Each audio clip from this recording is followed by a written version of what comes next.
Good morning, everyone. Welcome into the space. We're here to have a great conversation this morning about creating a metaphysical maternity. Now, yeah. I see y'all coming in. All right. Let's see who's coming in. All on Facebook. I see you popping up here on the screen. I see we got Marilyn in the chat. Benita's in. Free A, good to see you. Teresa, good morning. Family. Doreen, it's good to see you. Welcome, Brother Brian. Naomi, Rhea, Sheila. All right. Come on in. Good morning. Good morning. Good morning, Joy. Good morning, Rachel.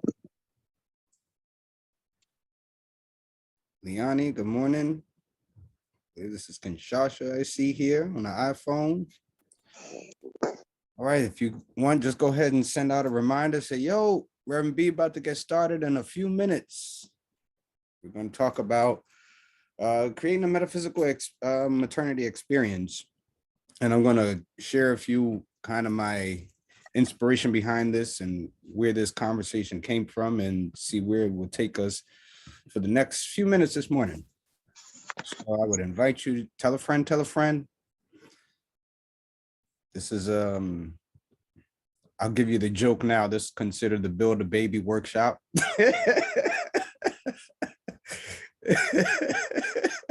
We're not building babies this morning.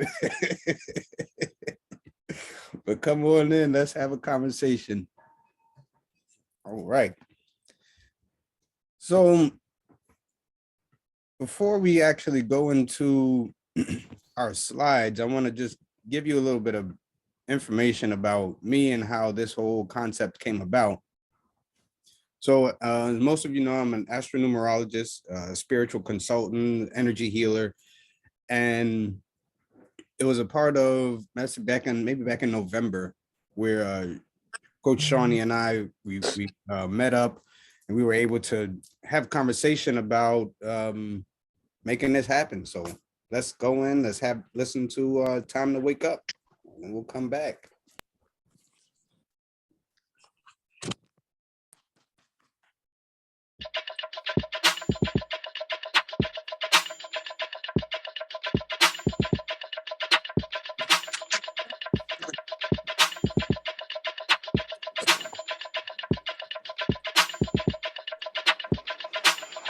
Wake up, everybody. It's time to get up. Wake up, everybody. It's time to get up. Stay woke. Stay woke. Stay woke. It's time to get up. Stay woke. Stay woke. Stay woke. It's time to get up. We're healing, we're dealing, we're growing. Together, releasing. We're teaching, we're moving. Together, we're learning, discerning. We're striving. Together, we're leading, connecting, transforming. Together.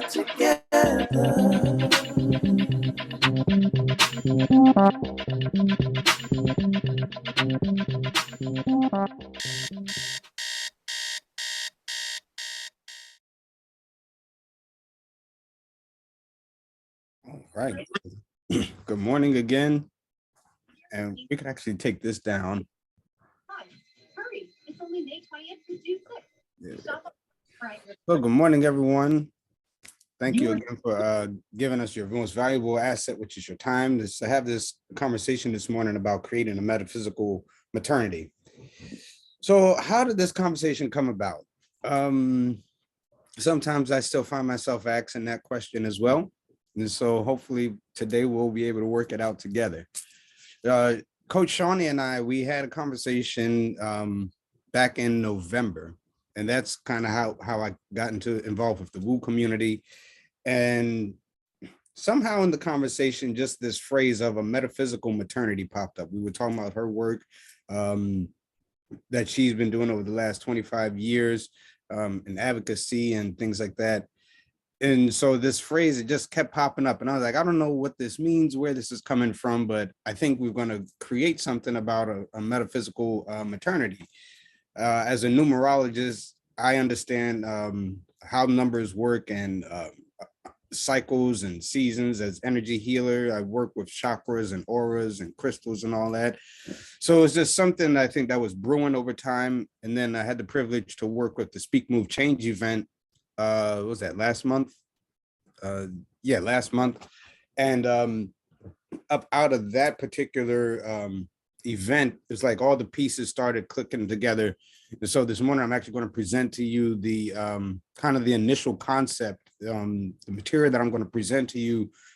While I'm not the original creator of the material, I'm definitely the original creator of how I put the material together. And so it's a synthesis of using numerology, astrology, crystals, energy healing, meditation. There are going to be some more information that's going to be added to it. So let's start with this question posed to everyone is, do you agree that if we were able to design our own maternity experiences using the metaphysical sciences, along with proper healthcare, do you agree that we could significantly reduce maternal mortality rates in the world? So think about it. The metaphysical sciences, they go beyond just the physical. They go beyond the traditional. And by no means am I going to get into that combination or that comparison between the physical and the metaphysical. But yeah, let's just have conversation. Let's hear some thoughts about that. Some voices. What do you think? What do you feel? What do you know about the metaphysics? What don't you know? And there, some clarity. So let's hear some voices. I see a lot of folks dropping yeses in the chat. If we can maybe hear one or two voices that have said yes. Sure, sure. I'm gonna call on a couple. So Sister Terry, if you would share your voice in this space, Terry Ruffin, and who else did I see in the chat? And Sister Andrea Fisher. If you're able to. I not too long get up, family. So great morning and grand rising. But what I would like to share in terms of that, what I do understand from my meager little knowledge is that we operate under the moon cycle a lot of the times. And when it comes to maternity, I always know that they look at it in terms of weeks as opposed to months.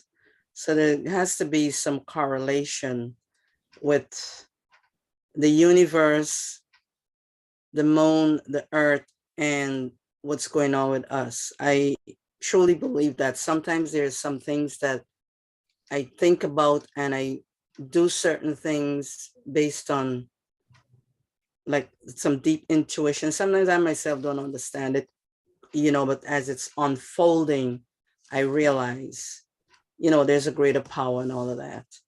But it's an interesting study. Thank you. Absolutely. Thank you for that share. No problem. Really quickly, I did see someone ask in the chat if I could explain what is metaphysical. And so the metaphysical, and we'll definitely get more into it, but the metaphysical is essentially what's beyond what can be physically explained. So there is timing, there's the causes, there is what's the fundamental nature of like the behind the scenes stuff. So when we're talking about those kind of conversations, that's what we're dealing with the metaphysics.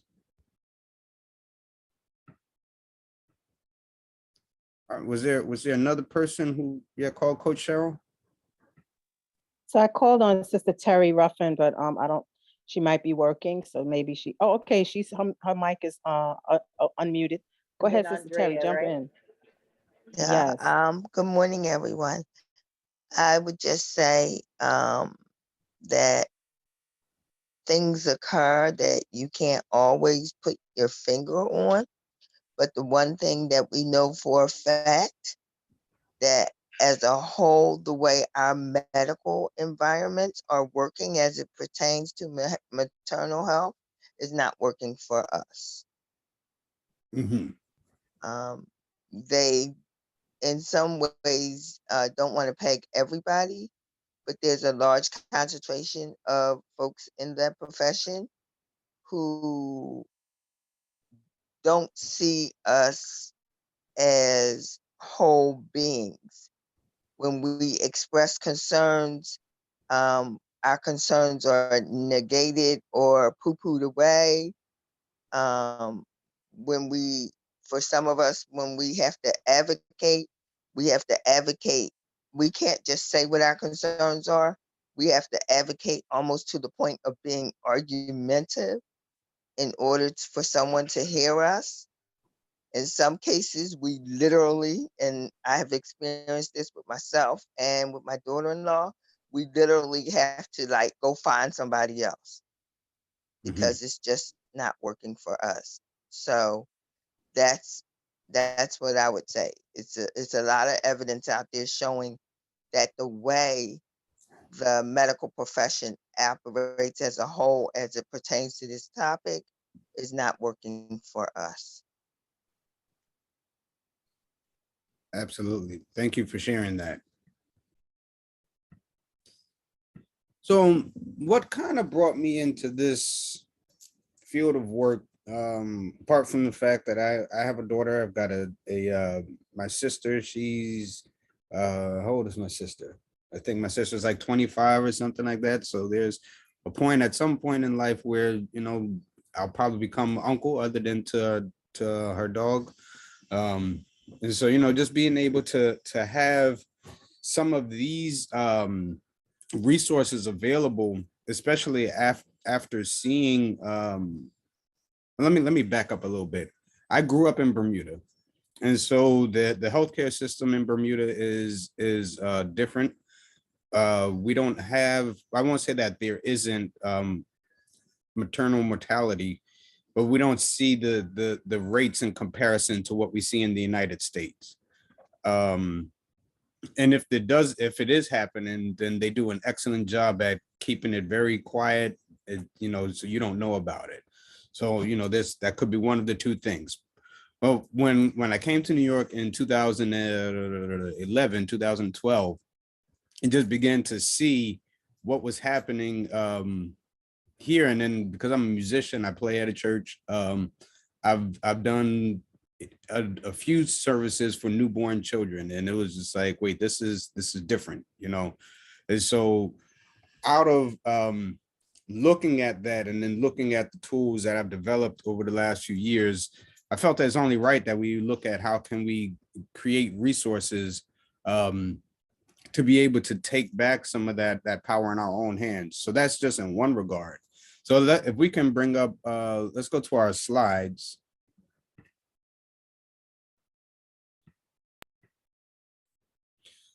We can go to the next one.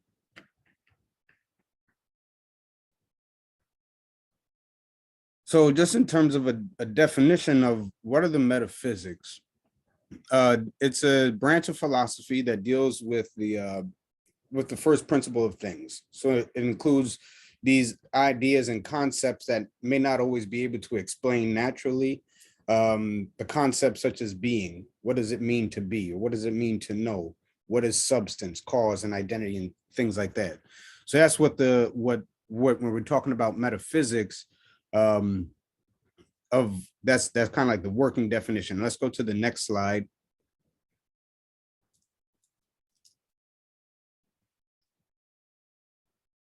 So just as physics deals with the law of the physical world, the metaphysics deals with what's beyond the physical world.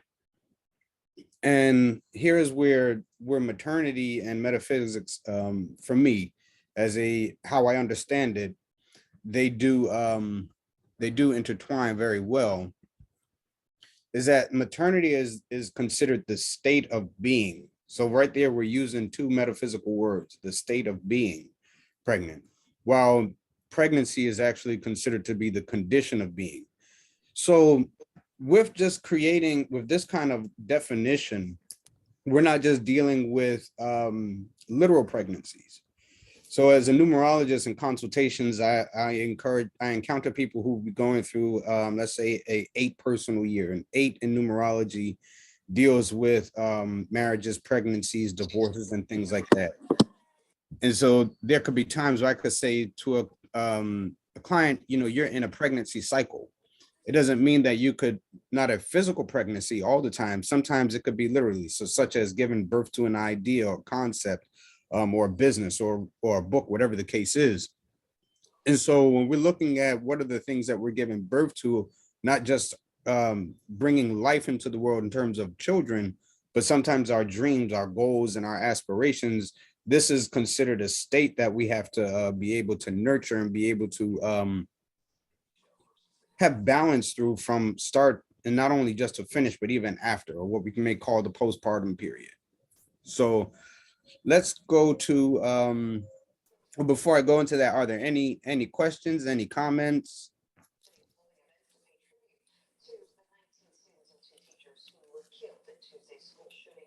I saw there was a I have a comment. I'm glad that you clarified that, right? Because I have a 36-year-old daughter who's pregnant, and I look at the things around her, and in the environment, and how I know how things, if it's affecting her, it can affect the baby. But I'm glad again you clarify that not just giving a physical birth, but birthing anything, ideas, thoughts, dreams, aspirations. So thank you for making that clear. Yes, absolutely. And I think it's important because sometimes we can almost minimalize or I guess that's the word I could use, when we give birth to these to ideas or visions or concepts, because we do it in maybe sometimes in a sense of comparison to another, or my dream or my vision may not be as important as this. And then just even this whole concept about pregnancy, how if I'm not giving birth to a child, then I'm not giving birth at all. But that's not necessarily the case. So thank you for that. Sister Teresa. Peace and blessings, family. What I wanted to say is that my grandmother, they didn't have all this stuff that they have now, and they had very, very healthy babies. And I do know that they were led by the Spirit as to what to do and stuff like that. And so I feel that the reason why we're having a problem is because we have lost those old ways that mothers and grandmothers had during that time, and they kept the babies. My grandmother had twins. And my grandma had a 14-pound. My father was 14 pounds. She had my father. It wasn't like they did have their stuff, but she had my father. I think within a week or so, she was back to work with my father on her back. So it wasn't like what they had to have something that we didn't have, because they was able to. We're all here because of them. So what did they have that we're missing that we need to go back to? And it's like, because we got so medicinized that we lost what the old folks had with us, and this is why we're having some of the problems that we have. And I really believe that. And Thank you. And I do agree that there's a way in which we've kind of given away some of our the power over our health and our wellness to the over medicalization of this process. We also have Andrea. Yes, I just want to piggyback on I think was Miss Ruffin before, and even part of what Teresa just said in terms of in the medical world, how we're being treated. And you, young man, you said you're from Bermuda. I'm from Guyana, and one of the things that I've noticed since from a very early age growing up, I did my work study at the clinic. And maybe that's why even me being in nursing, I love the field visits because you really get to do patient teaching at their level and bring them up, you know. So one of the things that I enjoyed as a teenager shadowing the health visitor is making those home visits, those home calls, because someone may not tell you everything when they come to that visit at the clinic. But when you do that home visit, you get to see how the person is living. You get to, you know, they're in their private space and they share more and you get to guide them more. So the outcome is a lot more positive. What I find in the system here in the United States, because I had all my babies here, is like an in, out, you know. So get you in, you know, we're gonna do these tests, blah, blah, blah, blah, blah, blah, blah. And it's like a machine, you know. And even though I'm in the healthcare, I'm gonna let people know now, when you get into that space, it is your time with that healthcare provider. You need to let them know that right now it's all about you because you're there for whatever the reason brought you there. And you have to let that be known in no uncertain terms. If they got to take phone calls, they're busy. But no, I came here, you know, and there's ways in how you approach it, you know, so that they know. You have to be present in the moment with you because at that time, in that space, you matter. Period. Thank you. No, thank you. Thank you. And that's actually really the whole premise of what we're talking about is when we're creating these experiences is to realize that you matter. You take back that responsibility and that power in your hand. So, whoa, wow, that was, yeah. All right. Let's hop back in to where we are. As a numerologist, there are certain numbers that and all of us have, you know, we're a certain number. So if you look over here to the right, you'll see where it says key for knowing your numbers. If your birthday is, say, the 1st, the 10th, the 19th, or the 28th of any month, you'll be considered a 1. And I'm just dealing with numbers. I'm not dealing with the zodiac signs or anything like that. If your birthday is the 2nd, the 11th, the 20th, or 29th of any month, you're considered a 2. If you're the 3rd, the 12th, the 21st, or the 30th of any month, you're a 3. The 4th, 13th, 22nd, 31st, you're a 4. The 5th, the 14th, 23rd, you'll be considered a 5. The 6th, the 15th, and 24th will make you a 6. 7th, the 16th, and 25th would make you a 7. The 8th, 17th, or 26th would make you an 8. And then the 9th, the 18th, or the 27th would make you a 9. So each of these numbers naturally have days and times of the year that are more harmonious with them. And so one of the first things that I'm looking at in terms of creating a metaphysical eternity is looking at timing. There are certain periods of the year, say, for example, if you're looking at this at the number 1 parent parent who's born on the number 1, there are best periods for childbearing, such as late January through February, late March through April, late July through August. And then there are some periods that can be considered more stressful. And so one of the things that we want to be able to look at is timing. Another aspect that I'm going to add to this material as it grows out is what is the importance of cycles. So if you're familiar with the Rosicrucian school of thought, or the 52-day cycles, all of us have a period. We have 7 periods of 52-day cycles from our birthday to our birthday. And so they say that around the period about 208 days after your birthday, for about 52 days, and then 52 days leading up to your birthday, those 2 periods are considered to be what are known as karmic cycles. So when we're looking at timing of pregnancies, and not just talking about giving birth, but also conception, we want to make sure that timing wise, we're not in, say, some of those karmic cycles, or we're not necessarily in some of our stressful periods or stressful cycles. So That's why for me, and again, everyone is entitled to make their own decisions and their own opinions. But I think it's important to be able to consult persons who know seasons and cycles and timings, especially if you're let's say if you're looking to conceive a child, or you have children or grandchildren who are at that point of hey, listen, we're sexually active. There's a good possibility that me and my partner we might have a baby within the next 6 months to a year. We're in that planning phase, so you're able to give information or guidance to say, hey, listen, for a more harmonious experience, and it was talked about earlier about how the moon plays such a vital role.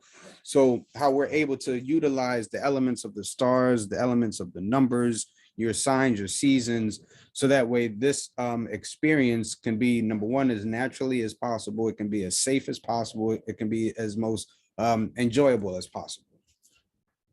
The other thing about numbers is that you have to not only take into consideration the number of the birthing person, but also the number of the partner. So let's say the child has is conceived in a stressful period for one parent, but not the other. Then that can lead to, well, and I'm not going to say that it always happens, but it does lead to where there could have one parent who may be absent, or that one parent may have a more contentious relationship with the child than another. So now you're dealing with the whole concept of favoritism versus not. And if there's more than one children, you're now dealing with inferiority, anxiety, and all these other emotional and mental kind of things that are going on, just because of there's just a natural how's the best way I want to describe it? There's a natural calling for you to work out some lessons with the child. One of the lessons, and I learned this because I did a reading back in January for a mother and a daughter whose birthday literally was the same day, December 25th. Their life path was the same. The names, even though the numbers were the same, in terms of the total, it was like a different makeup. So like, let's say if the first name was a 5, the mother might have been a 23 and the daughter might have been a 14, but it was still added up to a 5. So there was ways in which that relationship was shown, how it was like, there was some karmic connections and some lessons that the mother would learn through the daughter, but that also the daughter would learn through the mother. And so just looking at the timings was important for me. And then within this program, what you'll discover is that I make the kind of connections of what type of parent like a number 1 parent could be, or a number 2 parent could be. And then let's say if you're a 1 parent and your child's birthday adds up to a 1, the 4, or a 9, you'll discover that that's a more harmonious relationship opposed to the 6 or the 8, which may require a little bit more understanding. So the number 2 parent, this is more of your the 1 parent is more like your mental parent. They're driven, focused on providing for their child, but sometimes in that providing for the children, there could be a almost like I won't say a forgetfulness, but sometimes it can be just so overwhelmed with taking care of things and making sure that they're providing, that they don't provide that element of nurture or that element of feeling, of letting their children know, hey, I do love you, or letting your projects know, hey, listen, this is a project. It's not just something I'm thinking about and I want to get done, but actually I feel this. I love this project that I'm doing. So it's just about don't forget to be a part, or be connected rather, with the emotional nature of your life, because that 1 is a fire number. Is all about being driven, being action oriented.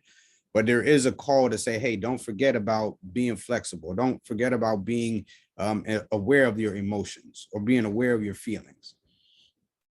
The 2 parent is the complete opposite. They're all lovey-dovey, all nurturing, and sometimes can forget to use the mental faculties.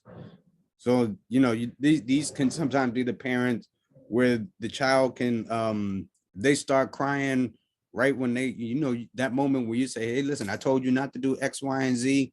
And when you get ready to go in for the meat of the lecture, or I'm not going to talk about beating kids here on this platform. If that's your prerogative, by all means, do what you do. Just don't do it in public. But in that process where you're getting ready to go in for the gusto, that child start crying, and but daddy, mommy, I didn't mean to do it. I really love you. You're the best. You forget about the lesson that you was going in to teach a child because you get so caught up in the feelings. And then you walking away, my baby's so sweet. And that child walking off like, sucker. How do I know this? Because my birthday, I'm a 2. My daughter knows this very well. She said, if I just start crying, he'll pick me up, he'll sit me on his lap, say, listen, you can't do that. All right, go ahead and play. She runs off and I'm sitting over there like, I just got again. It happens. So when are some of the best childbearing seasons for persons who was born under the 2? And when I say childbearing seasons, I'm also talking about when we giving birth to your businesses, your ideas, or your concepts. These are also some of your good times to do that in. So late February through March, late April through May, late June through July, late September through October. And then the stressful periods come late December through January, late March through April, and late October through November for the 2 parents. So let's go to the next slide.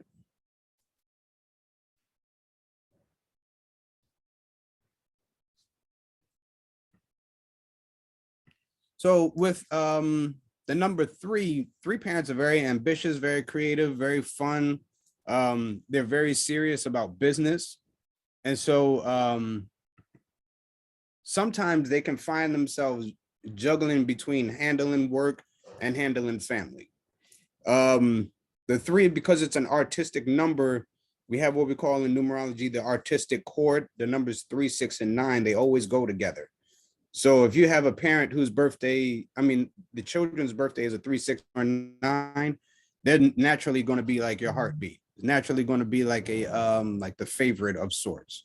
Whereas the children who is born on, say, the 4th or number that adds up to a 4 or a 5, because they're more mental in nature, they may need a little more attention and understanding. They may not be as like gung-ho to ready to just jump off into some projects or things like that. And just like it says, the 4 or 5 child, they might rub you the wrong way. So this is all about learning the lessons of patience. So when we're looking at the metaphysics of what's happening behind when we have children, I believe it was Khalil Gibran who says that your children, they don't belong to you, they just come through you. And so there are ways in which when our children come through us that they come to teach us lessons. And so some of those lessons can be learning patience, learning understanding, learning harmony, learning how to control your tongue. Like when I came to New York, I was on the bus one day coming from Fort Greene going to Bed-Stuy, and this baby might have been 3, 4 years old max, no older than 4 years old. And the way that her mother, I'm assuming was her mother, was sitting there, cussing this child to the high heavens. The F's that were flying out of her mouth, it like I was cringing. Like it was bothering me to the point where I was like, miss, I don't mean to get involved, but it's just a baby. Like, you ain't got to talk to her like that. And then when she told me to mind my effing business, I was like, you know what? You're right. Let me do that. I'm gonna mind my effing business. However, you shouldn't be talking to a baby like that. Because if I was a grown man, from a different kind of background, and I proceeded to raise my voice to you the way that you're talking to this child, like that's the whole different kind of conversation that we be having. I just think that you should kind of chill out a little bit. These are some of the lessons that we've got that we may have to learn as parents. And then also that goes with our businesses. When things don't go right in our businesses, can we just fly off on the cuff and just start cussing folk out left, right, and center? Like, you know what, it's all right, tomorrow will be another day. Not always the case. So we the number 3 has best childbearing periods. And I'm sure that you, if this information pertains to you, you're writing this information down, because I definitely want to be able to get through it into the other parts of it. The number 4 parents, you got to be careful of mood swings and things like that. It just happens in life. And when you're in your up moods, let your children know, hey, listen, I was just having a bad day. We all have them. It's cool. It gives you a chance to build that kind of bond with your children where they understand you. Because one of the things with the number 4 is that throughout life, there's a tendency to be misunderstood. So it gives you a chance to do some healing in that regard of being able to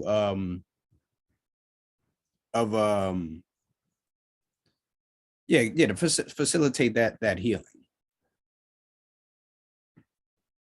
So yeah, so and then again, if you want to screenshot these so you can have that information in terms of the dates, absolutely by all means. So let's go to the next slide. I definitely want to get to talking about the crystals and the meditation too. The number 5 parents, these are your fun parents, always down for a good time, always down to take a road trip, things like that. You'll find that the children whose birthdays are the 5, the 6, or the 9, and they tend to act or resemble you. So they could either look like you, walk like you, talk like you, things like that. The 3 and the 8, those children might cause you to, just take a deep breath or two. The reason why I say that is because the number 5 has a tendency to kind of go to the extreme. So you're if the child can push you, what they say, this child drives me to drink, you might drink the whole bottle, or if this child makes you want to smack somebody, you might smack everybody. Right? So you just want to kind of make sure that you're just being a little cautious about that, and just be aware that these are natural oppositions in life.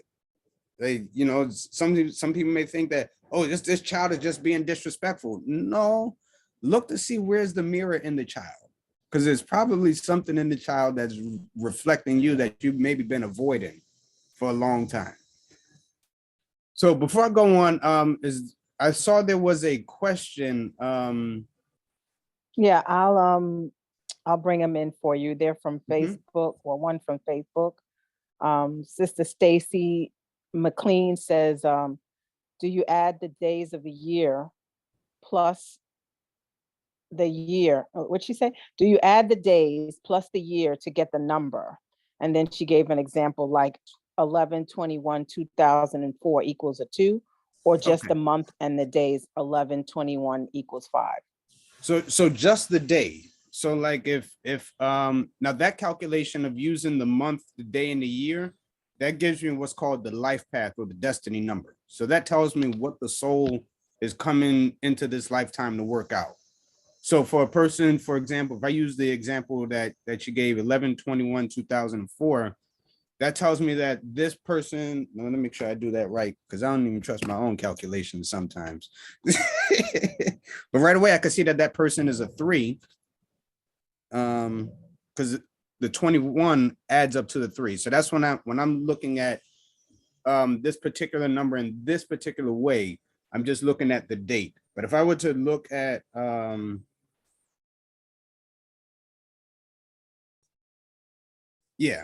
so this person's actually, their life path would actually be a master number 11. And that's a whole different thing that I don't want to get into too much, but the let me just leave that at that. I don't want to, because I'll go down that path. So when calculating this information, you're just looking at what's the day that they're born on. So if I'm born on the 20th, I will be considered a 2. even though my life path may be something different, you know, or destiny number may be something different, my birth number is a 2. Perfect. And then Nia says, my birthday is 10/2, my son is 5/17, who is 37 years old, and we've had a rocky relationship for too many years. We do not have a mother and son relationship as I would have expected by now. Okay. So in that dynamic, he would be considered an 8. And then, yeah, so he's an 8 and she would be a 2. So there is a little bit of tension there.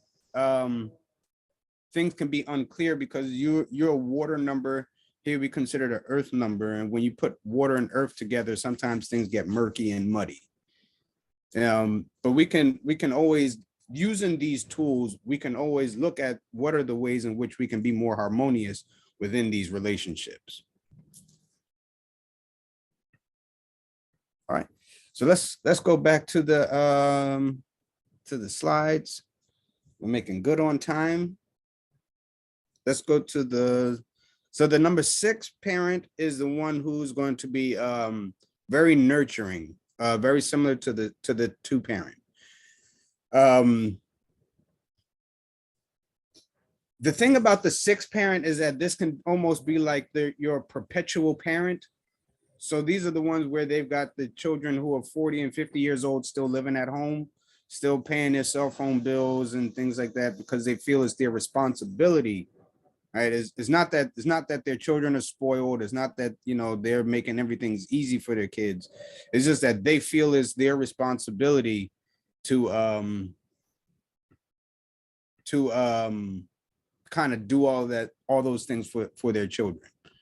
And that also can fall into the line of work. So where you feel it's your responsibility to do everything for your projects or your goals or your dreams, whereas the number 6 is a networking number. So the 6 always knows someone who knows someone who knows someone. So sometimes it's, you know, very important just to utilize that. So we are actually approaching about 10 minutes to 8. And I definitely want to be conscious of time for those who may have to go for work. Thank you for being with us so far. In terms of the special offer, if you do have to go, I'm actually giving name analysis using numerology. So we actually pull apart your name to see what are natural talents, gifts, and abilities, health indicators, maybe some hidden challenges that may be in your name. So if you're interested in that, you can shoot me an email. My information will be dropped in the chat. Yeah, shoot me an email address, an email message, or a text message to my business number with the name analysis. Would just be $20, and then I'll send you the methods of payment. Just send me your first, middle, and last name, or the name that you currently go by. And yeah. So let's go to the next slide, please.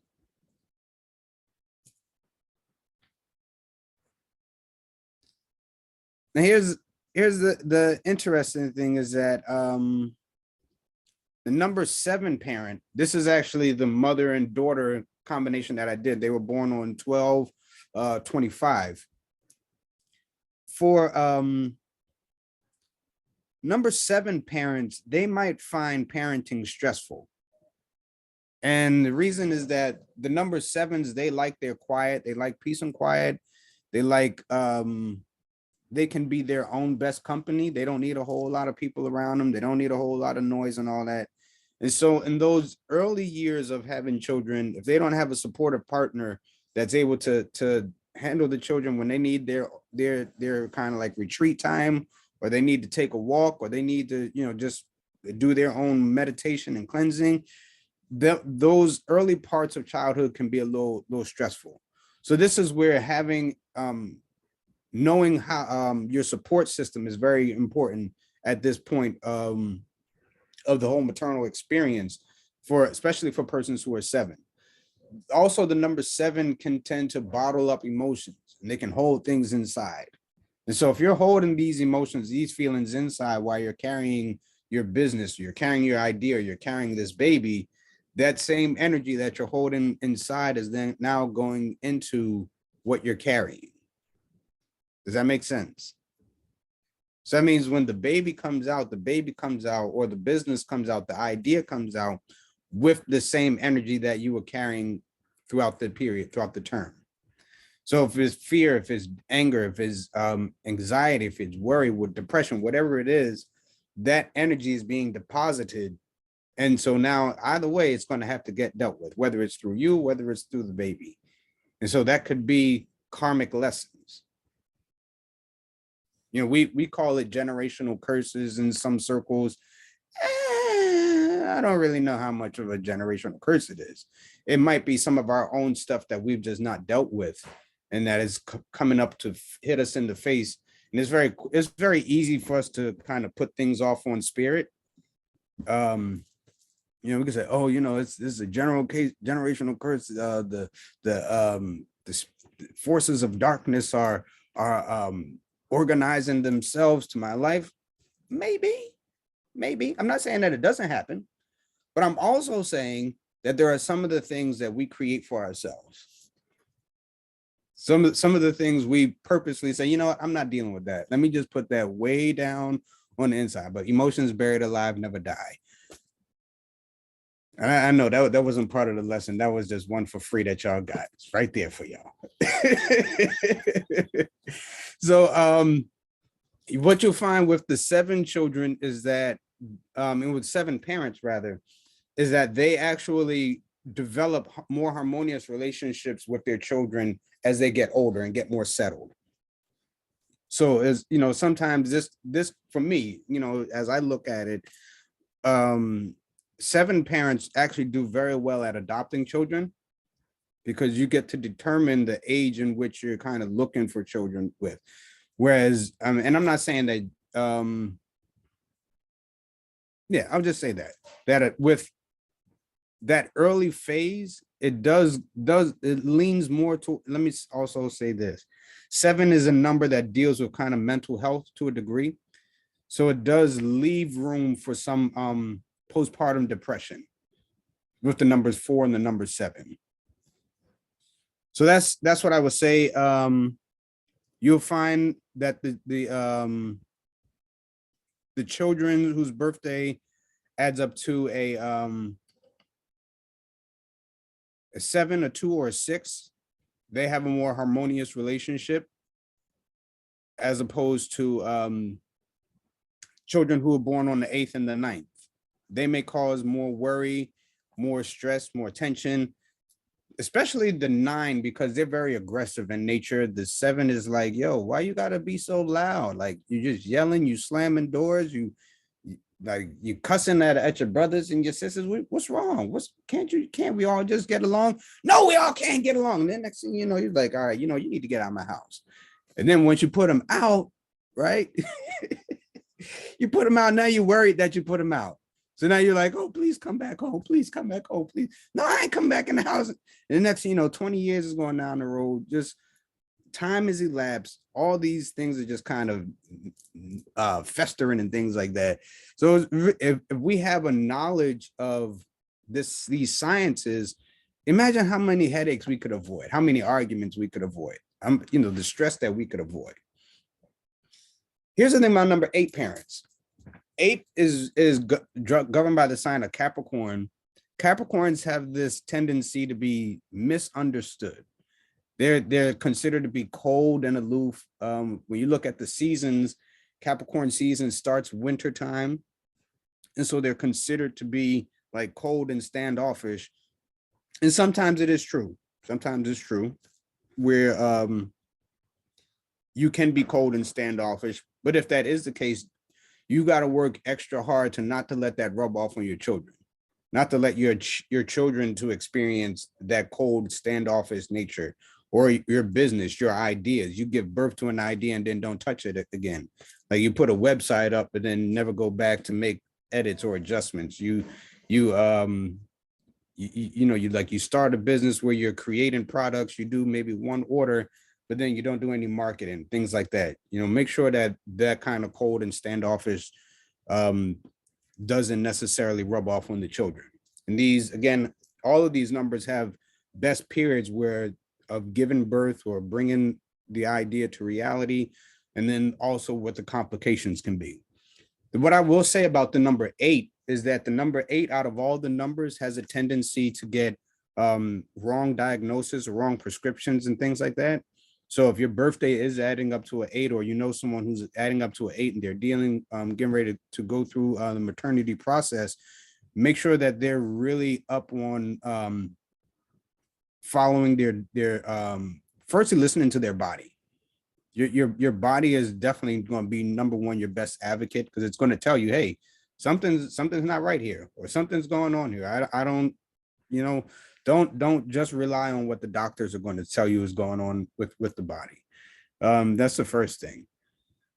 Secondly, is make sure that you actually trust the care of the persons who are responsible for you. So whether you're going through midwives, doulas, you're going through the hospital system, whatever it is, home births, make sure that you feel comfortable. Number one, do your research. How reputable are these people? You know, the services, you know, do all of that kind of homework, because that way you want to make sure that you're getting the best possible care, especially because there's a tendency with the number 8 to receive some of those incorrect diagnoses or incorrect treatment.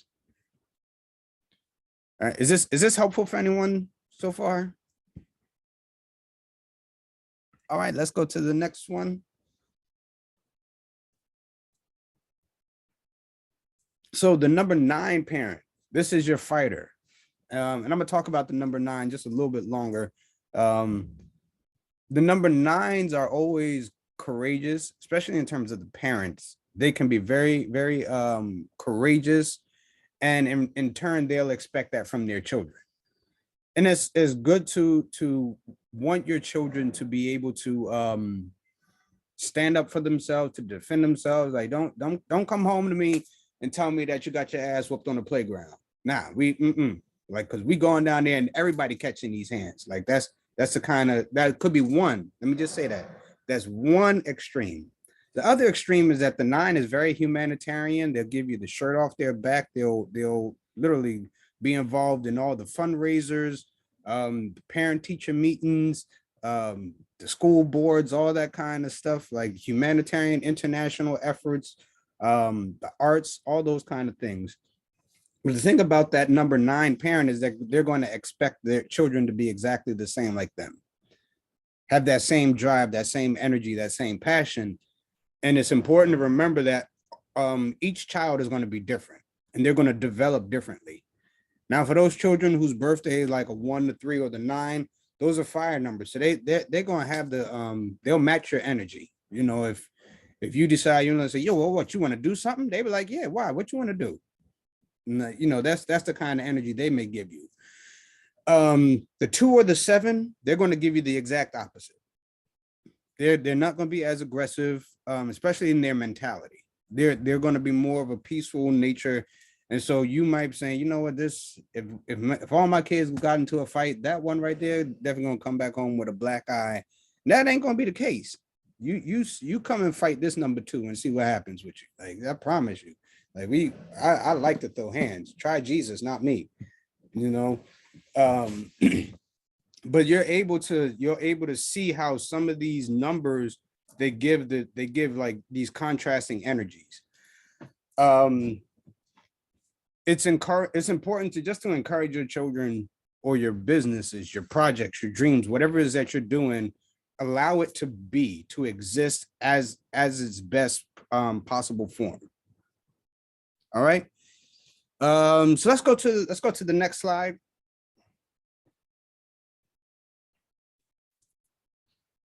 So, Brandon, yes. I want to jump in before we get into astrology and Mhm. maternity real quick. And just, you asked if this was resonating with anybody.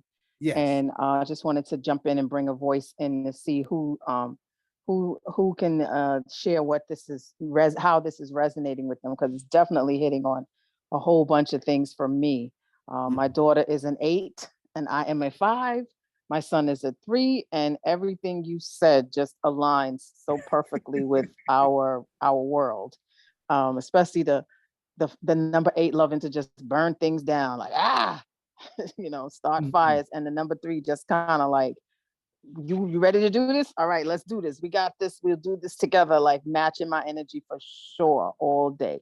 And and my husband being the 7, just like the balancer, like wants everything to be peace and but then again, give him his space and leave him alone. Like it's just all resonates completely. So Wow. anyone else want to share how this is resonating for them? Yes, I'm Takia. I'm a 9. So definitely related. When you were saying everything about a 9, I was like, that's me. Oh my God. I was so excited to hear about that. I cannot wait to hear about astrology because the 9 was hitting. So thank you for hearing that. What is your birthday? August 18th, 1992. Okay. So you're a Leo. Yes. Okay. Yes. This is Theodora, and I want to say that number 9 resonates with me also. And my birthday is June 18th, 1945. Yes, I do. I remember June 18th. Okay, look at that. We got a few 9s in here, I see. I have a question. Yes. How do I got here kind of late, so my apologies. How do I know which number I am? Okay. It's Noel. Yes. My birthday is 4/15, 1981. I put it back up on the screen, Noel. It's on the right hand side. Okay. Yeah. All right. Thank so you. You would be considered a 6. 6 always resonates with me. Okay. Okay. Okay. Got you. So you should be doing something with healing. That just popped in my head. I don't know if you do anything pertaining to healing or something like that. Healthcare. Well, I do a lot of healing with family, but Okay. you can say that. Yeah. Yeah, and you dance. So you heal people through dance as well. Yes, I Noel. do. I heal people through dance and my students as well. Okay. Yeah. It's gonna stop. It's gonna activate for you a little deeper this year. Can't help himself. Well, that's great to hear. Like they know I'm trying. Let me get through my class. You know, my little lesson right here. You know, You gotta tell spirit to calm down. Yeah. They were like, is this our time yet? No, it ain't your time yet. I've never seen somebody stop spirit before. Wait, hold on now. Yeah, hold up, chill. Ken, you have a question? Can anybody? I'm a little late as well. Good morning, everyone. How you doing? Good morning. Morning, beloved. How you doing, brother? Is there any way you can spare 60 seconds to give me a quick review of what the number 2? Yeah, because you had said something too, like come test this number 2, and I really resonated with that, bro. So I just wanted to know, like reading the chart, like what is the simple breakdown of 2? Well, I would say really quickly, this is that the 2 deals with balance and harmony, and if things aren't balanced, we will destroy everything to make it balanced. To rebuild everything again. Right? Yep. It's almost like sometimes things have to go through a hard reset. That could be some of that energy. But there's a number of other factors that we would have to look at. Thank you, bro. Yeah. Brandon, I have a question. I know you said that there's usually like a balance, right? And so say if you are the same number, the 2 parents are the same number, how does that work? Usually it indicates, well, it could indicate that they're very harmonious. But let's say, for example, if I have let me see, what's the example I want to use? If I have 2 parents who are a 9, right? One parent is born on the 9th of the month. The other parent could be born on the 27th. Gotcha. Okay. The dates.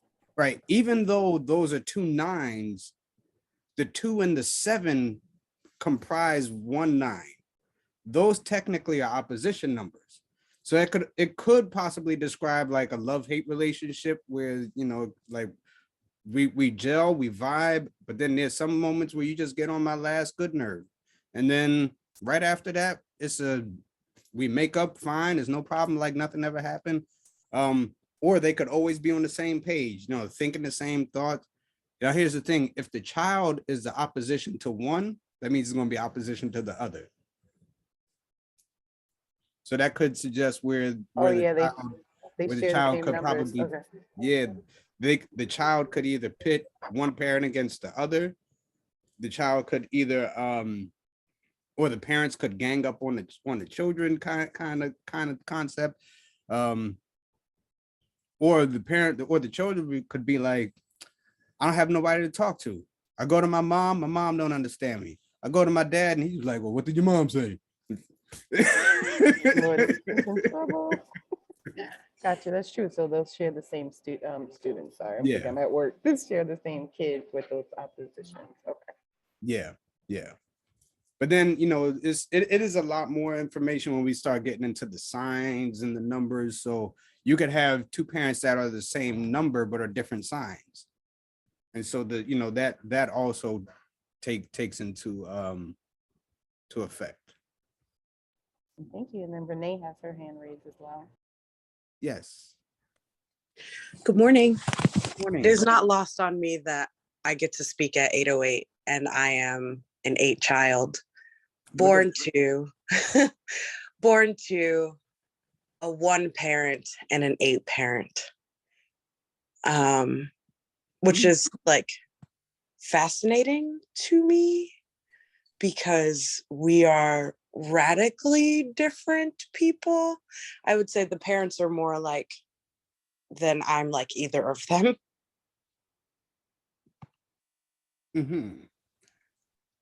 I think you probably lean more towards a parent who's an 8. Oh, absolutely. I love that guy. But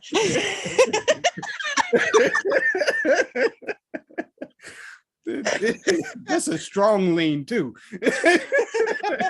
Oh, for sure. Our birthdays are a week apart. Got you.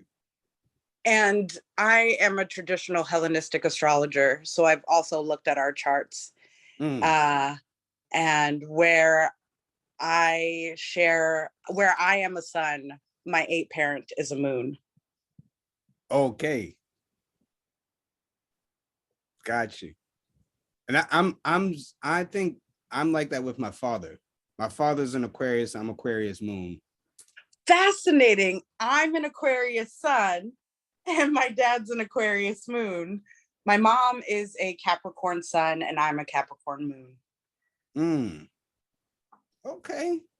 That's They're characters for sure. But fascinating how these things work out on a numerology level also. Like I've been studying tarot forever as well, but the way that works out in the cards versus the numbers is now I want to dig further. Oh yeah, absolutely. We could definitely do that. Awesome. All right. And I think it was so fitting that she said she's an astrologer, which was actually the next section that we're going to talk about is astrology. And I'm not actually going to go into a lot of depth on this. Let me be very clear. I am not an astrologer. I study astrology. I use it in my practice. Can I sit down and go through your chart like I can run your numbers? No. It gave me a few days to look at that chart and like really piece it together, and then I could do it. However, as it relates to astrology and maternity, just by definition, understanding that astrology is basically astronomy brought down and applied to human affairs. So what does that mean? The planets and the signs, the stars, they all have energies. And when we understand the energies, how they play out on the screen of life, we look at how they actually come down to. You took a picture? You can take a picture of what's going on. How they come down. Yeah, but when I did it, it went to another screen. Sorry about that. Go ahead, Brenda. There we are. Okay. How astrology comes down to how astronomy rather comes down to human affairs, and it plays out in our lives. So within astrology, you have the 12 zodiac signs, which are season based. And so whoever's born of a particular season or particular season are of the nature of that particular sign. So for example, Libra is the balancing point between summer and winter. So that's why they're known for their having that nature of balance. When you look at Aries, Aries is the start of springtime. So they're looked to be initiators and things of that nature. Capricorn starts the winter solstice. So that's why sometimes they're given this reputation of being cold and aloof and things of that nature. So these are just some of the different ways in which we're able to understand astrology. It's a tool that you can use to not only understand yourself better, but also to understand, yes, Libra's cardinal air sign, Aries is cardinal fire sign. What you're able to use these tools to not only know yourself, but to know your children. Within your chart, if you know how to read it well enough, your chart can tell you about the children that you're going to have. So like, for example, when I look at my chart told me that my first child would be a girl, and she'd probably be sensitive in her nature. But then when I look deeper into my chart, it tells me about I could find my grandchildren in my chart. So for anyone who is going through a maternal experience, whether it's a physical, a literal experience, or you're giving birth to an idea, a concept, you should consult an astrologer, consult a numerologist, so that way you can get this information of the chart. Every single event, every single place has a birth chart.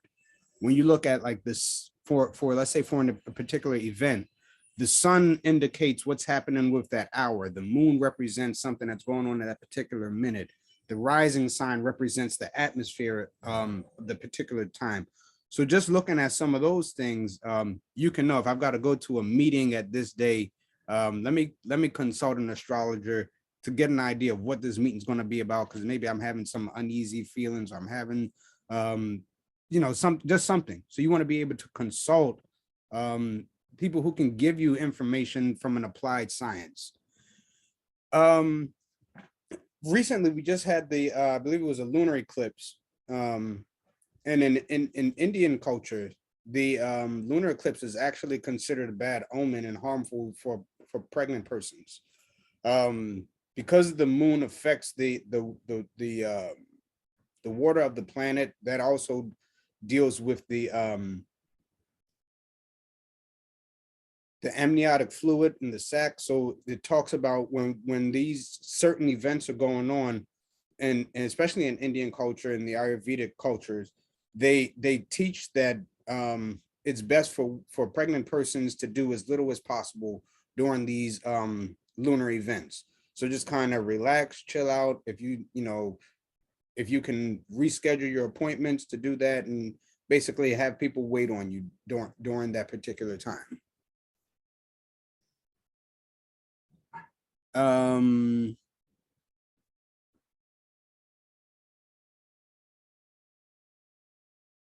Yeah, the full moon, they say that it's believed that births at full moons are smoother in nature because of the moon's pull of, like I said, not only on Earth's water, but on the amniotic fluid. And I knew I'd get some questions when someone said pregnant persons. I'm conscious that not everyone identifies as a woman or as a man. And so we want to be conscious in terms of language that these are considered birthing persons. You don't have to agree with it, but that's just how I want to be non-offensive to folks who may not identify as women. There are people who say, well, a man can't give birth to a baby. I ain't getting involved in all that. These are birthing persons, what you choose to call them, by all means. Brandon, I just want to jump in and say that that applies to the fact that you're bringing this as not only birthing our birthing physically, but birthing our purpose, birthing our dreams and goals. So Yeah. that aligns and applies when you say persons, because men can give birth to an idea, a dream, a goal, as well as a woman. And so it's not a gender-based thing when it comes to giving birth in that regard. Thank you. Yes. Thank you, Coach Cheryl, for that. Yes, absolutely. I did see a question in the chat about what do I say about the new zodiac sign. I'm old school, so I stick with the original.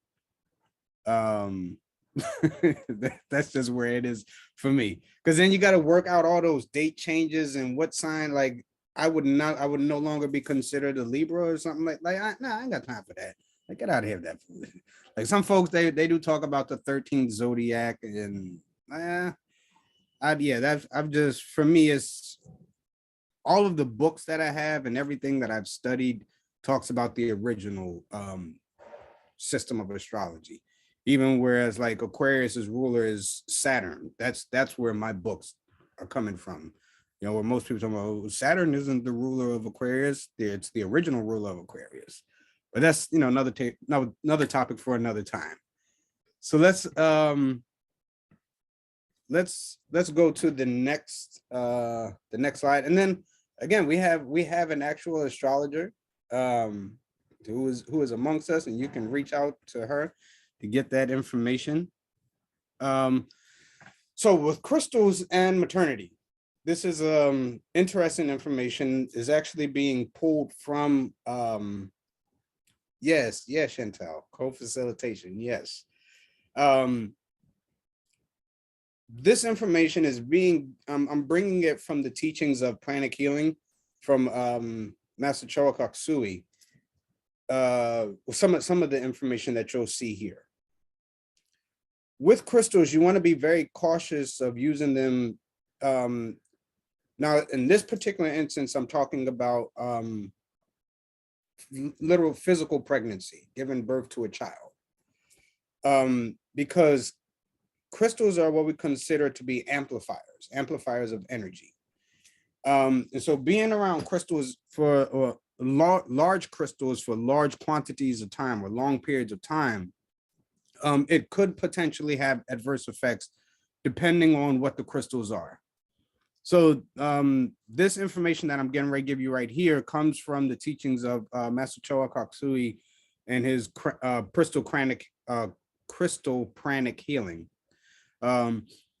He says there are certain degrees of similarity between the chakral condition of a pregnant woman than that of a cancer patient. The lower chakras are overactivated while the upper chakras are normal. So as an energy healer, in particular in the system of pranic healing, we're trained to scan the size of chakras. It's taught in a few different schools of thought that chakras on average are about 4 to 5 inches for the average person. More developed beings, the chakras are a bit larger. When you look at clairvoyantly, when you look at a cancer patient, or even if you're using psychometry to measure the chakras or even the aura, you would discover that the lower portion of the aura, or like the lower chakra, say from the root, the sex chakra, the navel, even the solar plexus, those chakras down are significantly larger than what they're supposed to be. Sometimes they're 3 to 4 times larger than what they're supposed to be. In cancer patients, the head chakras are usually off as well. The difference is with a person who is pregnant is that the head chakras are normal, whereas cancer patients, sometimes they can be smaller than they're supposed to be. So when you're how can I best say this? If you're like overusing crystals, or you're around an excessive amount of crystals, what happens is it further activates those already overactivated chakras. And when those chakras are become further overactivated, then it runs the risk of early pregnancies or preterm labor. In some instances, there have been miscarriages just because energetically the body doesn't recognize that, hey, we're carrying a child, and the energy doesn't say, okay, let's just go ahead and work around the baby. The energy says, hey, there's something that's growing in me and we've got to get it out energetically. We're talking metaphysical, right? This is beyond the physical. So don't think that I'm saying, oh, he just up there saying my baby's a thing. That's what the energy recognizes it as something that's growing inside of me, and I've got to get this out. So that's why it's important to be mindful of being around a large quantity of crystals. And let's say if you're a crystal head, you got a lot of crystals, or you know someone who's, they got a lot of crystals, just say, hey, listen, if you call Brandon, he'll hold your crystals for you until the period is over. No, don't do that, because I'm me. Yeah, I'm me. Just be careful. But you do want to be mindful of just the quantity of crystals that you're around. Also, it's important to make sure that if you are around crystals, that your crystals have really been cleaned, so that way the energy isn't contaminated. Because what could happen is that contaminated energy could also contaminate the baby. Here's the thing. Let's say if I'm in an environment where there's a lot of anger, the anger is being stored in those crystals and is being magnified, is being amplified. So now that energy is going to the fetus, to the baby. So when the baby comes out, the baby's crying and yelling and screaming, having these fits of rage, can't figure out why. It's because that energy was being magnified around you. Remember, maternity is the state. It's the environment. So we want to be conscious of the environment that we're creating, even with your businesses, with your goals, with your purposes. If these energies are present while you're in the process of nurturing this purpose or nurturing this gift, nurturing this idea, when it comes forth, it's going to come forth with an angry tone, or it's going to come through with fear emanating from it. It's going to come through with resentment, whatever it is that energy that was fostering around it. So how do you clean crystals? Okay, thank you for that. I'm glad that came up. There are a few ways that you can clean your crystals. One way is by using salt and water, depending on the type of crystal. Now there are some crystals that can't get wet, or that shouldn't get wet rather. Selenite is one of them. What else is the crystals that are porous? If it's like a porous type of crystal, you want to be conscious of that. But then also, we're in the world of information and technology where you can look to see if the crystals that you do have, if they're suitable for water.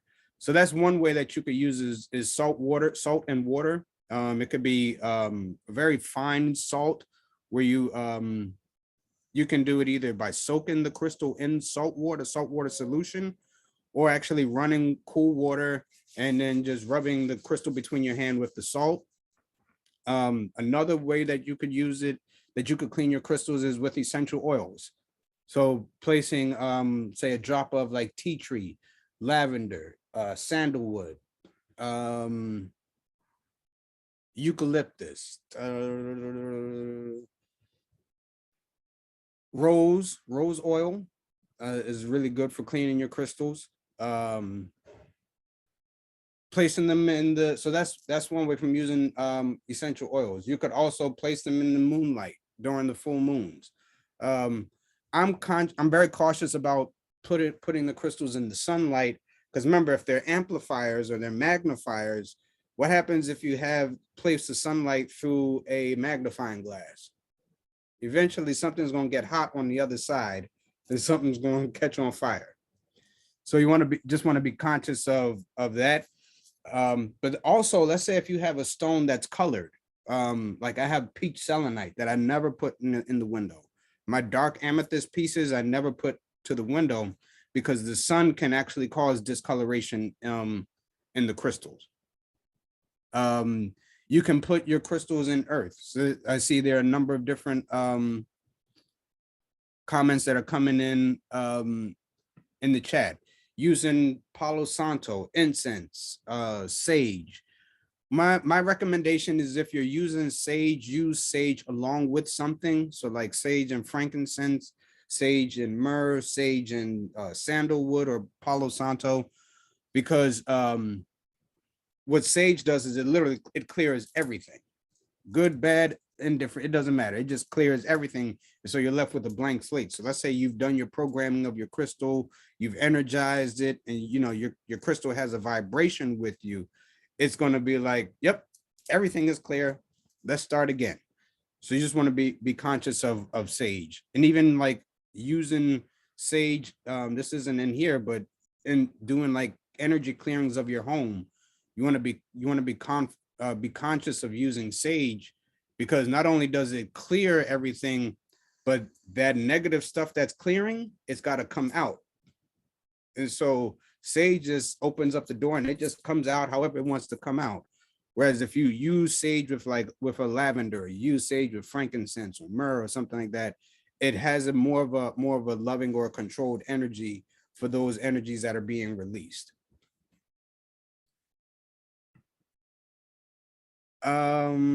Yep, open the windows, cabinets, all that kind of stuff. So those are just some ways in which you can clean your crystals. Let's go to the next slide. We're doing good on time.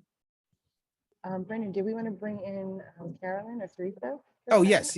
I'm sorry. Yes. We have Carolyn who had her hand up first. You still there, Carolyn? I am. Oh my gosh, I'm so sorry. I thought, okay. I forgot to put my hand up. My question was from the previous conversation. So that's a moot question. But I did ask. You can still ask it. It's okay. Oh, okay. Thank you. My kids are 18. So one is born July 18th. The other one's born December 18th. And then I have a May 6th child. And I'm a 19. And good morning. I wonder when it comes to our relationship, because that nine in me meets the 9 in them. And then the 6, who was like my most loving, is now, it's just like she's 14 and it's just like, I don't understand what's happening. And I understand what you're saying about, a parent being driven to provide. And I was like, I started out as an emotional kid and an emotional young person and like nurturing and love everybody. And I grew into this, like, we gotta do it this way. It's gotta happen. It's gotta go. Let's go. Let's go. What are you doing? What do you ask? And I'm listening and I'm like, wow, that's, yeah, I get it. But then again, I kind of don't, because I'm like, well, if I'm a 1, and they're a 9, then we should be great, right? And the number 6, I don't understand what's happening here. So that's what I was gonna ask. Okay. Yeah. So here's the thing about the number 1 and the number 9 is that they can get along great, right? The number 1 doesn't like being told what to do. And the number 9 don't particularly take orders well either. So that is one of the dynamics. They're both fire numbers. And so sometimes you gotta be, and the 9 is more emotional in nature than the number 1. Very much so. Yeah. So a lot of times the 9 will jump into their feelings really quick, very impulsive. Yeah, I'll leave that there with the 9. So that is more of an emotional response. There is a point, especially the one who's born July 18th. that there's more of like internal conflict Yeah. because it's like their number and sign they aren't harmonious with each other. So sometimes how they react to the outside world is what's happening on the inside. And now the six, the six is stubborn. It's a very stubborn energy. Yeah. Wants to kind of move at their own pace. And for you, at one point, it's like, all right, I'm nurturing, I'm understanding up to a point, but we ain't got time for this no more. You ain't moving at the pace that I want to move. So here's the thing I would suggest is to, number one, be gracious to yourself.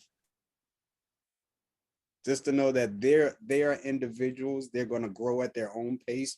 You want to be able to provide direction without micromanaging. And I know as for parents, sometimes that's hard because like we've got to know like we know what's best for our children. We've been there, we've done it, we lived it. Yeah. However, you have not lived it in their context. And so sometimes it is a way in which allow them, like you want to guide them, but allow them to kind of allow them to learn by experience. Because there is going to be a point where they're not always going to have mom around to hold their hand. So with the six, there is a point where the six has to learn how to grow up, how to be more responsible, how to handle duties and responsibilities, and then know that there's also consequences for when you don't handle your duties and responsibilities appropriately. And then they may, I mean, I guarantee you that six energy will like, I'm doing it my way. You know, I'm kind of stubborn. I'm gonna move at my speed. Ooh. Yeah, she's a Taurus, so she's Oh, all the way. God, I pray for you. My daughter's a Taurus. I understand. God, Lord. Yeah. I'm gonna send you extra healing tonight. So that's very yeah. You want to allow. It's important that they understand the importance of like the sense of nowness, but Yeah. it's also important that they understand responsibility, duties. They could be late bloomers, but there is a way in which she will understand like how to handle those duties and responsibilities. But for you, is that fire number, you got to slow down just a little bit. Like you might want to crack the whip, and sometimes like every time the whip comes back, it's hitting you as you whip it out. Oh my gosh. That's yeah. Yeah. I will just say yes. I Yeah. get and yeah, I feel the conflict even within myself with the 1 and the 9 being, nurturing and loving, but then also being this like burn it down type of person. Yeah. And so I do get it. And she's very responsible. I gotta say that. All of them are responsible. She's the most responsible and she's the youngest. Like she's like little mommy. And it's like, dude, you're not like, could you please go do something like a kid? But at the same time, everything is her pace, her way, whenever she feels like it. Like even her hurry up is like a slow, fast walk, and it drives me bananas. So I'm working on it. So thank you. Thank you. Yeah. And also what it is that's a lesson for you to learn about patience through your children. Thank you very much. I'll leave it at that. So remember, our children come through us to teach us. All right, I think I've got one more slide, 2 more slides. Okay, and And then then we had did Teresa had her hand up? Mr. Brian, Pastor Brian, you are in my business to such a deep level. You made me kind of nervous this morning. But I had my son when I was 16. My son, I believe he's a 2 and I'm a 7. And so it is as if you were talking about our life because we did not have a great relationship. We have a better relationship now. But I realized that mommy, I think he's a 2. He's born April 11th. And so by him and it's as if we don't, it's as if sometimes, even still now, it's like as if we don't, I'd be like, well, like I thought we was at this place and then we go back to that place. And so it has been challenging. And I do know, like what you said about not having the support system, I didn't really have a great support system, with him or even, And it was just a lot of craziness that went through. So, and even I feel like that in my business, it's so much with me being the 7 has affected so much stuff. So I was just saying, like, how do I handle me being a 7 in order to go forward, with my life? Because sometimes my 7 gets in the way of so much stuff, and it's aggravating to me, really, really. The key is learning. Okay. Yeah, studying, learning, really getting to really know whatever it is that you're involved with. Family, can I have 10 more minutes? Yes. Give me a thumbs up. Yep. If you gotta go, if you do have to go, it's no problem. You can always go back and catch the replay. We're almost done. But Teresa, so yeah, that's what I would say, is just to like study. That's really about it, studying. And then also knowing that there's having awareness of what's above you, what's larger than kind of how you can operate your world, that the spiritual forces that are at work, tuning into those energies will help you. Thank you. I appreciate it. Thank you so much. I really appreciate you very much. All right. Thank you. All right. If there aren't any others.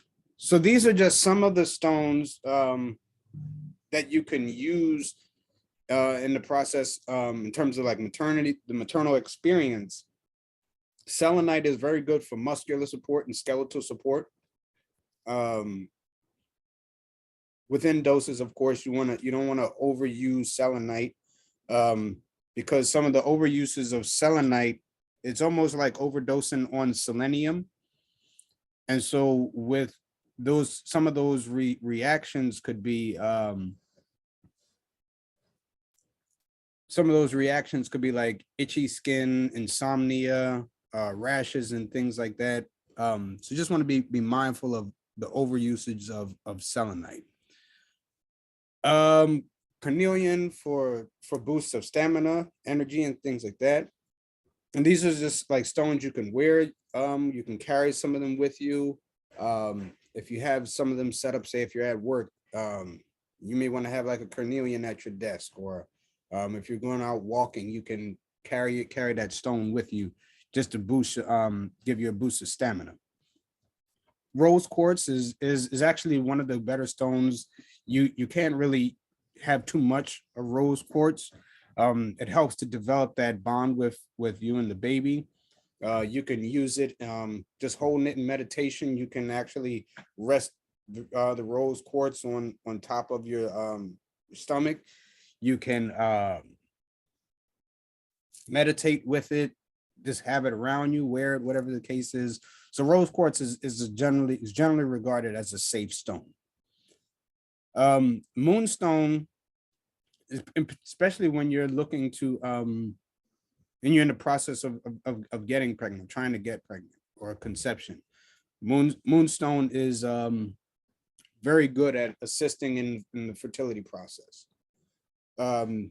Amethyst for your rest and your spiritual connection. So what's that so important? Because the maternal process is a very spiritual process.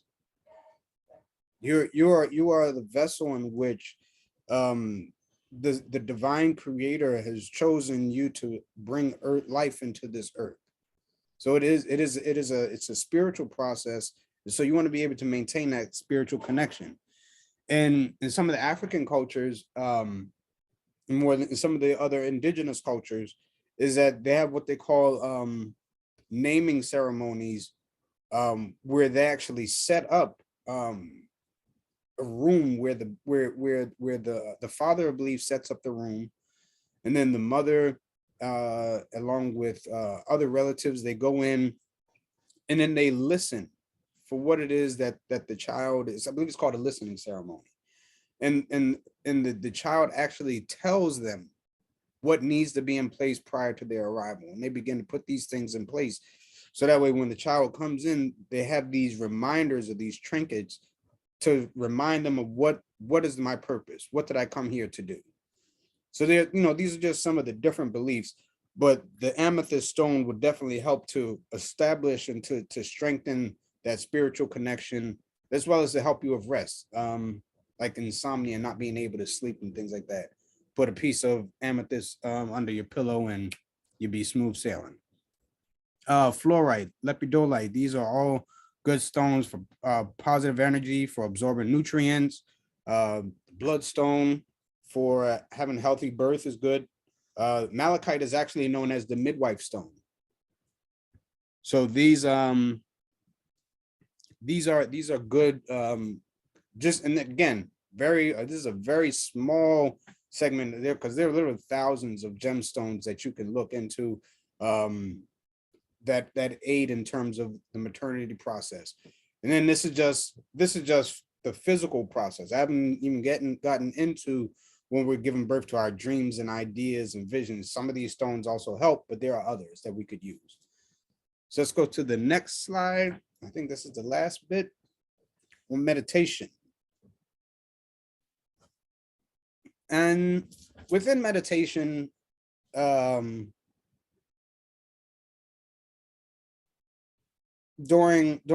it can assist with the mental and emotional health.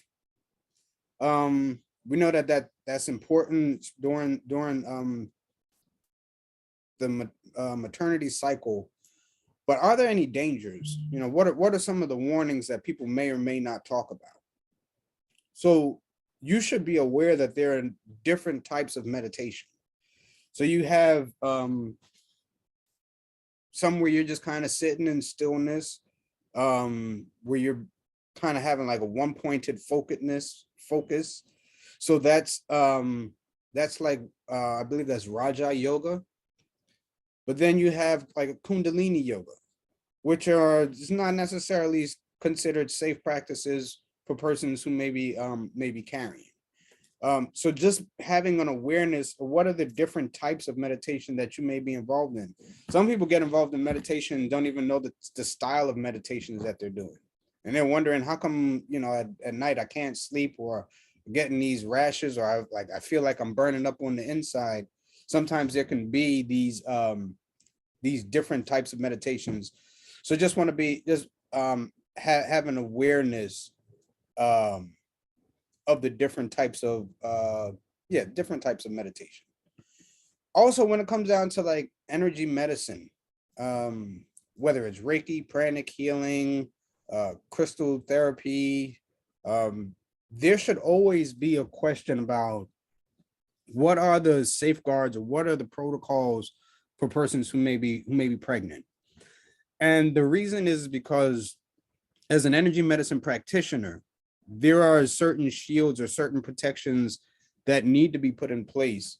If you go to a practitioner and they say, oh no, there's no protection, it's all energy, it's all safe for the baby. Nah, just say, you know what, I'll come back and see you after I've given birth.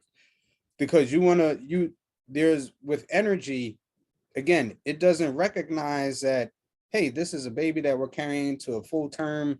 No, it just says, hey, this is something that's growing and we've got to expel it. And so with energy medicine, there's usually, put that in quotes, there's usually some kind of shielding that is done, whether energetic shielding around the baby, or there's certain areas that this energy is just not projected to because of the condition of being pregnant. So at the end of the day, and again, this is just a introduction to the concept. There's going to be maybe like 80 more slides of information that's going to be developed out from this core thought. But what's most important is that you consult reputable spiritual practitioners, the holistic practitioners, healthcare providers, but most of all, listen to your body. Because you know better than anyone else. We can scan and we can observe, but you know what it is that you're feeling and what your body is saying to you. So that's the most important thing. All right, and with that, I am complete. You're almost complete. You got a special offer for the Oh, yeah, yeah, community. yeah, yeah, yeah. I'm not complete yet. Almost complete. Tell us a little about your offer. Yes. So with numerology, we're able to look at what is at a person's name and their birthday. For this particular offer, I'm giving name analysis of only $20. You can email me giving your name at birth and the name that you currently use if there's any difference. And what this information provides for you are what are some of your natural talents, gifts, and abilities, regardless of whether you've gone to school or not. It can indicate different health indicators, career leanings, persons that you're likely to attract in this life, or persons that you could work with. You're able to trace some like your familial roots in terms of what parent or grandparent or whatever the case may have named you, who you may look like, who you may resemble. So all this information can be submitted, can be found within your name. So if you're interested in that, just shoot me an email with your name. I'll let you know what my information is so you could pay, and we'll get ahead and get that done for you. Thank you, Brandon, and we'll be dropping that in the chat for you for information. All right, Brandon, how can we contact you? Yes, so if you want to contact me, you can reach me. This is my business line, 866-649-6211. And you can reach me on Facebook, Brandon Jamal Smith, Instagram, BJ Smith 5. This is my email address on my website. On the website, it has the list of all the different services I offer, from pranic healing to NLP to numerology. I was about to say there's one other I was forgetting. And then I'm in the process of adding some new things. So definitely stay on the lookout for what's going to be coming down the pike. Some numerology classes are getting ready to roll out, and some other workshops. We got a lot of things lined up for the community. Awesome. Let's see. All right. Money, money, money, money. So, family, if the Wake Up Everybody community in this session has been insightful, helpful to you in some kind of way, we would definitely invite you to show that by way of my own natural energy yield, which would be your money. So go ahead and sow a gift, a seed. You can do so by paying through Zelle at SOWleadershipdevelopment@gmail.com. Also on Cash App at # Spirit of a Woman, using the code 595, which ironically adds up to the number 1. Today is a 1 universal day. So look at that. We're in synchronicity. Do you do that often, Brandon? Usually. You just add up numbers and seriously. Yeah, it usually works out. I'm sure it's hard to resist when you know what you're doing, right? Yeah. All right. And so we're going to keep the money flowing. So we have available where you can do a monthly subscription. So if you want to do $25, $50, $75, $100 a month, I always say it's like paying your tithes. You want to make sure that we make it rain on our facilitators who are giving away all of this juicy information to the community, and just show our love and appreciation. So the links are in the chat if you want to sign up for those monthly subscriptions to make sure that your love offerings do get to the Woo community and our facilitator. And next up, we have Tiffany on Sunday, and she is going to cover the analysis of code switching in the culture. So that'll be Tiffany. Join us on Sunday morning, same place, same time.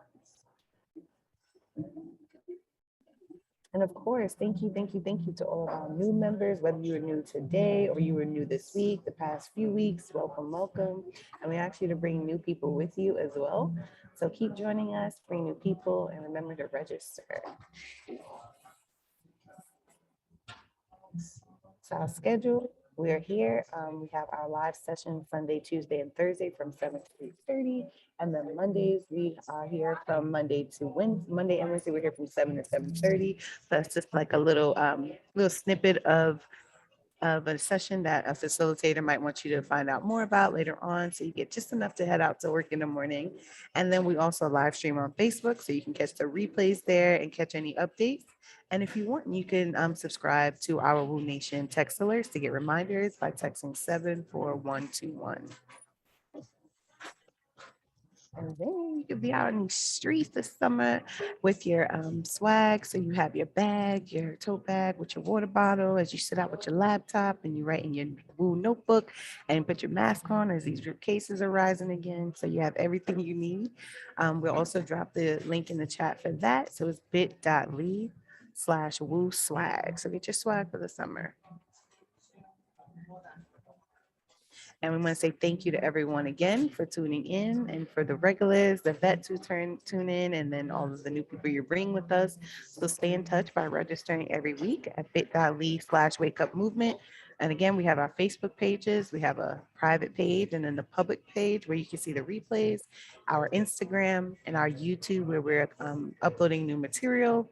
And then you can always email us at info.wakeupseries@gmail.com if you have any questions, comments, or concerns.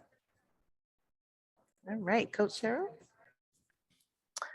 And everyone who is interested in joining this awesome, amazing admin team, we are a volunteer army. You can be part of it. You know, you can be part of making sure that the Woo continues to go on. You can put your talents and abilities to good use. All you have to do is click on the link to complete our volunteer interest form, or email us at info.wakeupseries@gmail.com. And one of our volunteer interest team members will contact you to see what your skills and gifts are that can contribute to what we're up to at Woo. We want you. Yeah, so this is what you do. You go to Brandon, give him, do your name analysis. He'll tell you what your gifts and talents are.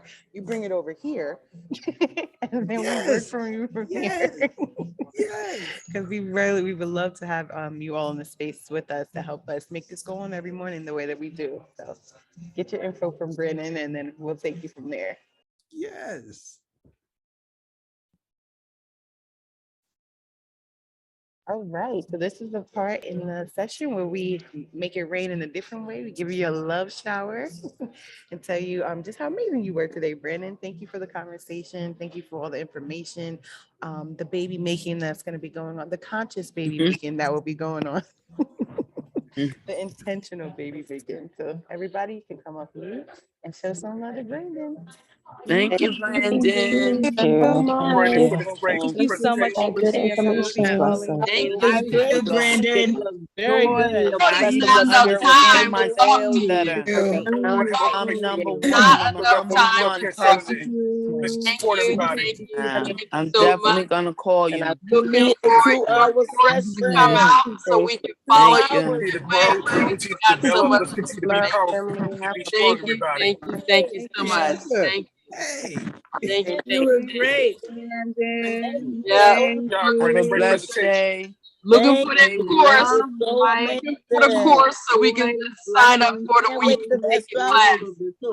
Coming soon. It's coming Thank soon. you. All right, Beautiful. cool. Awesome. Have a good day. Love, Have a great family. day, everyone. Love Thank y'all. you. Love y'all. Namaste. Thank you. Namaste. It was amazing. It was Thank you. amazing. Take care, everybody. Thank you, Shawnee, Chantel, and Coach Cheryl. Y'all were awesome too. Thank y'all. Peace out. Yes, thank you, coaches. Thank y'all. Love y'all. Thank you, you Woo community. Thank you. Thank you. Z, you want to